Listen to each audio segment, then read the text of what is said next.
Friends, welcome to my YouTube channel.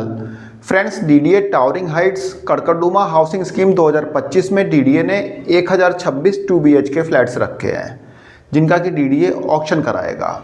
Friends, in flats के auction के लिए जो ईएमडी पे करनी है उसकी लास्ट डेट 21 तारीख है, यानी कि 21 नवंबर शाम 6 बजे तक आप ईएमडी पे कर सकते हैं। फ्रेंड्स, इन 1026 2 BHK फ्लैट्स के लिए 19 नवंबर 2025 तक 1500 ईएमडी पे हो चुकी है, यानी कि 1500 लोगों ने ईएमडी पे करके अपने आप को ऑक्शन के लिए प्रिपेयर कर लिया है।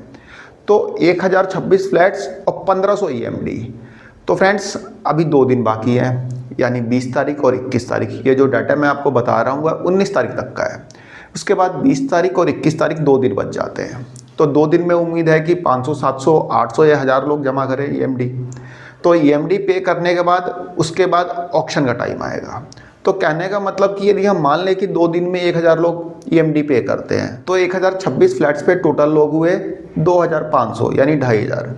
तो ये बहुत ज़्यादा कोई लोग नहीं हुए, बहुत ज़्यादा मतलब यहाँ पे कंपटीशन नहीं है। इसका मतलब ये हुआ कि एक फ्लैट पे लगभग 2.5 लोग मान के चलिए। अब 2 दिन में 1000 ईएमडी पे होती है नहीं, ये तो बात की बात है। एक हम मान के चलते हैं कि हाँ भाई, हर कोई कोशिश यही करता है कि लास्ट में पे करें, क्योंकि 10 लाख रुपए कोई क्यों ब्लॉक करेगा अपने 1 महीने तक। भाई 1 महीने तक तो कोई ब्लॉक करेगा नहीं, इसलिए हर कोई ये सोचता है कि लास्ट के 1-2 दिनों में ईएमडी पे कर देंगे। तो 19 तारीख तक टोटल 1500 ईएमडी पे की गई थी और 2 दिनों में एक्सपेक्टेड है कि 1000 ईएमडी पे हो जाएगी। हो सकता है कम भी हो, जरूरी नहीं है 1000 लोग ही मतलब ईएमडी पे करें, 500 भी हो सकते हैं, 700 भी हो सकते हैं। तो हम एक लमसम लेके चलते हैं कि हाँ भाई 1000 लोग और ईएमडी पे करेंगे, तो इस तरह से इस ऑक्शन में बैठने वाले लोग हो जाएंगे 2500, यानी कि 2.5 गुना ज़्यादा सब्सक्राइब होगा। जैसे कि आईपीओ वगैरह लेते हैं ना हम, तो लास्ट दिन सबसे ज़्यादा सब्सक्राइब होता है। तो इसी तरह मान के चलिए कि जो ये मतलब प्रोजेक्ट है, इसमें ये 2.5 गुना ज़्यादा लोग पार्टिसिपेट करेंगे। अब 2.5 गुना लोग पार्टिसिपेट करेंगे तो इसका मतलब यह नहीं है कि बिडिंग बहुत हाई जाएगी। इसका कोई मतलब नहीं है कि हाँ भाई 2500 लोग मतलब पार्टिसिपेट कर रहे हैं तो बिडिंग जो है काफ़ी ज़्यादा जाएगी, बहुत मतलब लोग खुल के बिडिंग करेंगे।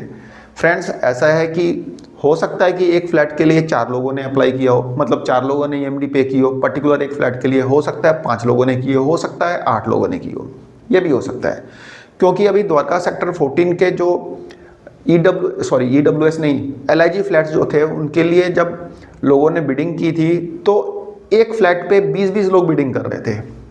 तो यहाँ पे भी कुछ हो सकता है कि ऐसा ही हो, एक फ्लैट के लिए 4 लोगों ने किया हो, एक फ्लैट के लिए 8 लोगों ने किया हो।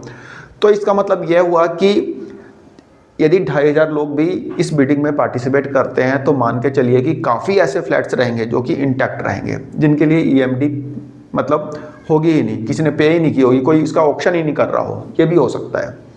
तो इसका मतलब ये नहीं है कि 2500 लोग पे करते हैं तो बिडिंग बहुत हाई जाएगी, इसका ये मतलब नहीं है। हो सकता है कि बिडिंग मतलब बेस प्राइस पे ही फ्लैट छूट जाए, ये भी हो सकता है।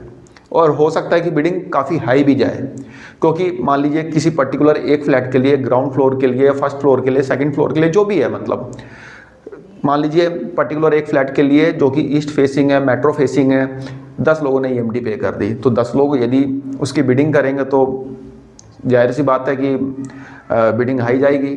लेकिन हो सकता है कि किसी ने पर्टिकुलर एक फ्लैट के लिए की ना हो तो वो बेस प्राइस पे भी छूट सकता है, मतलब कि 1 टाइम बिडिंग करने के बाद। ठीक है, अब देखना ही है कि बिडिंग के दिन में फ्लैट कितने में जाते हैं, कितना मतलब ज़्यादा कॉस्ट मतलब डीडीए को मिल पाती है, ये तो आने वाला टाइम ही बताएगा। फिलहाल 19 तारीख तक 1500 लोगों ने ईएमडी पे कर दी थी 1026 फ्लैट्स के अगेंस्ट में। तो फ्रेंड्स, एक छोटी सी इन्फॉर्मेशन थी, आई होप आपको पसंद आई होगी। धन्यवाद, नमस्कार।